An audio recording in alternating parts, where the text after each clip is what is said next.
Inilah cara menghilangkan perut buncit hanya dalam waktu 7 hari. Saya sudah mencobanya dan sekarang giliran Anda. Welcome back to my channel at Dr. Meds. Saya dokter kecantikan di Dr. Meds Skincare di Sukabumi. Nah, di video ini saya akan review bagaimana cara saya menghilangkan dalam waktu 7 hari. Nanti teman-teman lihat nih, di sebelah sini ada foto before after.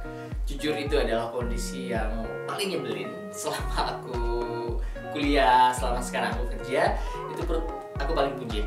Dan saya bakal buktikan ternyata hanya dalam waktu 7 hari perutnya kempes.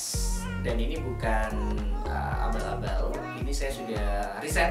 Satu, memang saya lagi ikut program, saya pakai ikut program dari tahun 90 dikombinasikan dengan program di klinik. Kemudian kedua, saya kombinasikan pola olahraga dan juga pola treatment yang ada di klinik ini. Nanti satu persatu saya akan jelaskan apa saja yang dilakukan, mulai dari cara yang paling mudah sampai cara yang paling high dengan menggunakan treatment.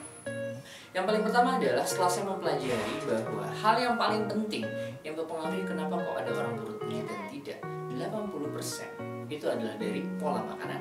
Ternyata pola makanan ini mengandung paling penting untuk program penurunan berat badan kita dan terutama perut buncit. Kenapa seperti itu?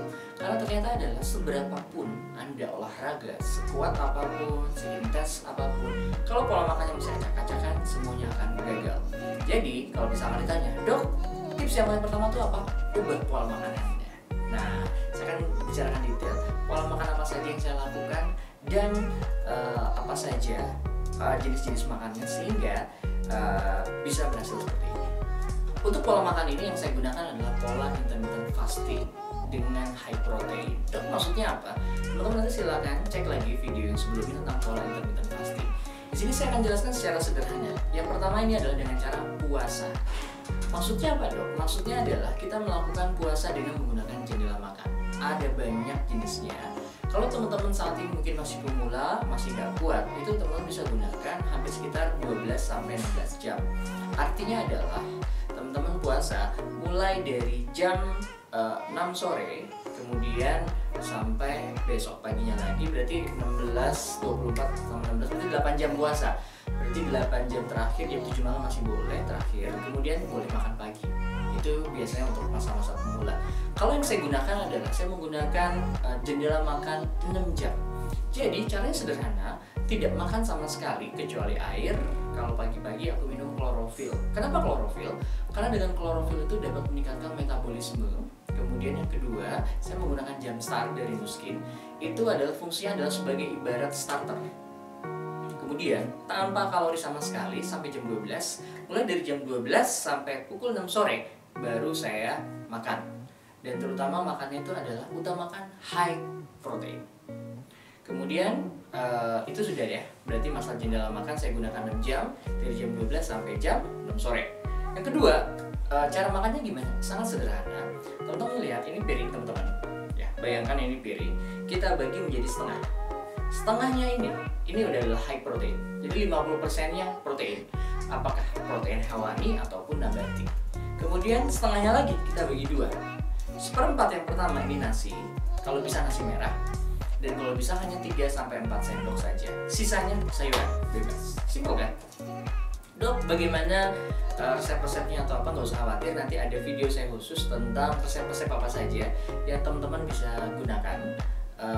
Jadi tetap makan enak walaupun kita sedang diet. Karena ingat, salah satu kegagalan diet paling besar adalah saat Anda tidak happy.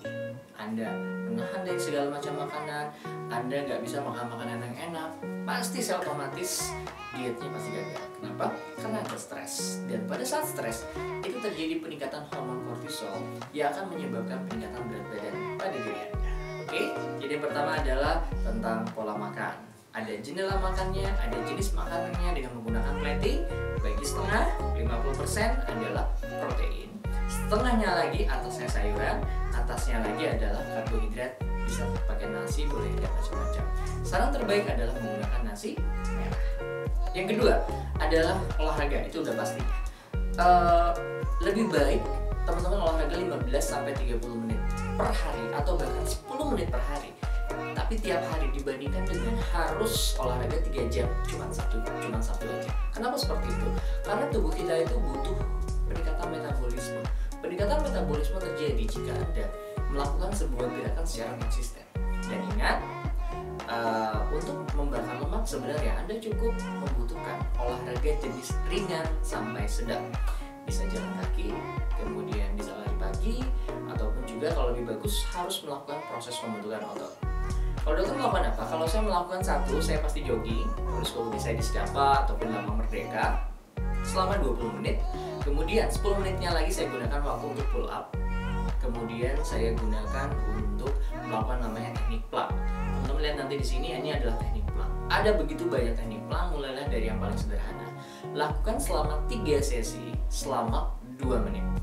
Jadi seperti itu. 20 menit jalan, kalau bisa sprint, tapi kalau nggak bisa 10 menit lagi lakukan pull up. Kemudian lakukan, kalau saya pakai sama plank juga. Kemudian kalau untuk membentuk perutnya bisa lakukan sit up untuk tambahan. Jadi itu adalah pola olahraga, dan yang terpenting adalah pola olahraga adalah konsisten. Lebih baik 10 menit tapi setiap hari dibandingkan dengan 1 jam tapi cuma 1 kali seminggu. Kemudian selang-selinglah dengan gym, karena pada prinsip dasarnya olahraga bukan membuat Anda langsing, bukan, tapi membentuk otot Anda. Mengapa otot harus dibentuk? Karena dengan ototlah maka terjadi peningkatan metabolisme. Pada saat terjadi peningkatan metabolisme, nggak ngapa-ngapain juga, tubuh Anda akan membakar lemak Anda secara cepat. Yang terjadi adalah pada saat Anda malas olahraga, pola makan yang salah, yang terjadi metabolisme Anda turun. Apa yang terjadi pada saat metabolisme turun? Lemak Anda tidak akan terbakar. Itulah pola yang kedua. Pola yang ketiga adalah dengan menggunakan suplementasi. Silakan bisa apapun saja, tapi saya jelaskan secara umum. Yang pertama adalah suplementasi yang paling sering beredar adalah sifatnya diuretik. Jujur, ini adalah suplemen yang menurut saya paling Anda harus hindari. Kenapa? Karena efeknya cuma sementara. Berat badan kita terdiri atas 3 hal. 1. Air, 2. Otot, 3. Lemak. Yang terjadi adalah pada saat penurunan berat badan Anda lebih dari 5 kilo dalam 1 bulan, 10 kilo, 15 kilo, manjur. Tapi percayalah bahwa tubuh Anda akan mengalami kondisi yang lebih buruk, yang disebut dengan yo-yo syndrome. Mengapa seperti itu? Karena yang turun bukanlah lemak, tapi yang turun mungkin otot Anda, mungkin juga air. Sehingga tidak heran pada saat teman-teman lihat bahwa orang yang turun berat badan 10 kg hanya dalam waktu 1 bulan. Yang terjadi adalah apa? Yang terjadi adalah terjadi yo-yo syndrome. Kenapa? Karena tubuh berusaha untuk mengkompensasi untuk balik lagi. Dan yang turun adalah otot dan juga cuma air. Nah, inilah yang paling sering beredar di lapangan adalah obat-obat diet yang sifatnya diuretik. Contohnya apa? Sederhana. Ketika teman-teman minum obat tersebut, maka akan terjadi kencing, bahkan hampir 10 kali, 12 kali, 15 kali. Bilangnya, detox itu. Kemudian ada yang bilang, itu prosesnya. Inilah obat diet yang paling sering menyebabkan gangguan ginjal. Mengapa? Karena ginjalnya dipaksa. Diuretik adalah sebuah obat yang bersifat untuk meningkatkan proses pembentukan urin Anda. Saat Anda harusnya tidak membentuk urin dalam jumlah yang banyak, tapi dengan obat ini dia akan memaksa airnya akan turun banyak. Yang terjadi adalah berat badan Anda turun tapi fat. Kenapa? Karena akan naik lagi. Yang kedua itu adalah yang sifatnya fat burner seperti green tea. Kemudian yang kedua seperti suplemen-suplemen yang sifatnya bisa membakar lemak, ya, ataupun juga ada yang sifatnya dioles.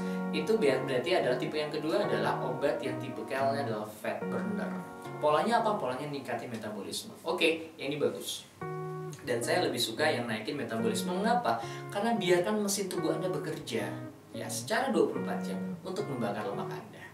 Kemudian yang ketiga adalah ini yang sifatnya sudah lebih high tech, teknologi yang sudah mengarah pada genetik. Salah satu yang saya pakai adalah TR90 ini nih, ini dari Nuskin. Mungkin nanti ada reviewnya banyaknya, tapi di TR90 ini adalah dia dapat melakukan nutrisi dan proses perbaikan secara genetik.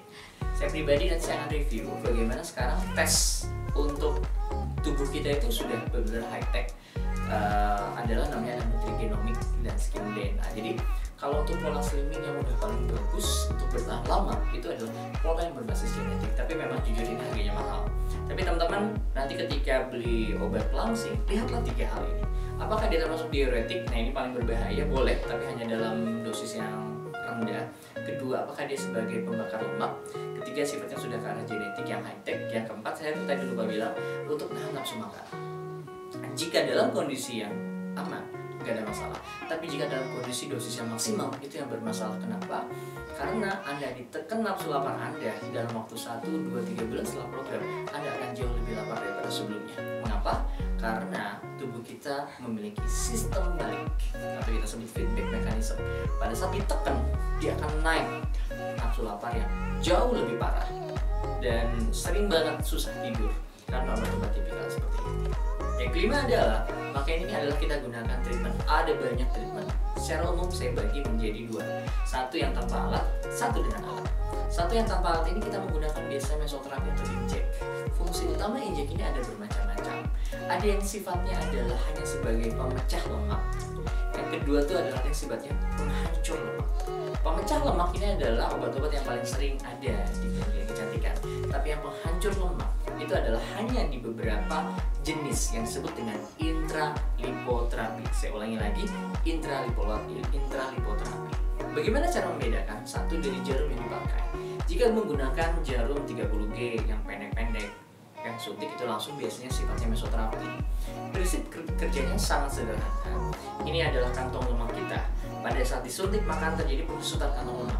Sederhana itu. Tapi kalau yang menggunakan intralipoterapi, kantong lemak ini akan dihancurkan sehingga lemak ini akan masuk kepada sistem limfa kita. Nah, cara nyuntik pun beda. Dia bisa menggunakan jarum yang lebih panjang yang biasa digunakan untuk jarum spinal. Kita melakukan suntikan secara subkutan di sini.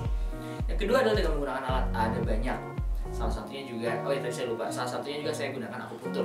Akupuntur adalah salah satu teknik teknik tradisional, tapi sekarang sudah sangat modern, yang luar biasa hasilnya dan sangat sangat efektif untuk proses pelangsingan.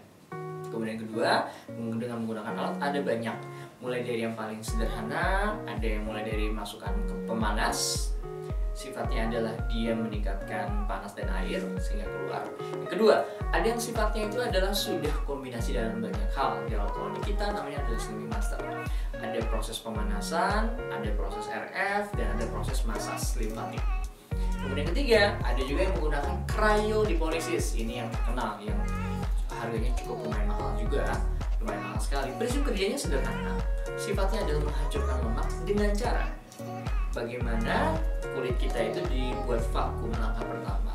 Dengan vakum tersebut kemudian dilakukan proses pendinginan sehingga terjadi nekrosis sel lemak kita. Yang terjadi adalah setelah terjadi nekrosis atau kerusakan sel lemak, maka akan dihantarkan ke sistem limfa kita. Itu tentang treatment. Nah, yang terakhir adalah dari semuanya yang saya akan share kepada teman-teman semua adalah pada saat Anda ingin melakukan program pelangsingan, ingat setiap orang tuh memiliki keunikan yang berbeda. Ada yang cocok pakai vitamin A, ya ada yang cocok vitamin B, vitamin C, lain-lain. Ada yang cocok olahraga A, olahraga B, dan C, dan lain-lain. Anda yang paling tahu apa pola yang terbaik buat Anda, pilih yang tepat dan konsultasikan pada ahlinya. Salam saya Dr. Max, Assalamualaikum warahmatullahi wabarakatuh.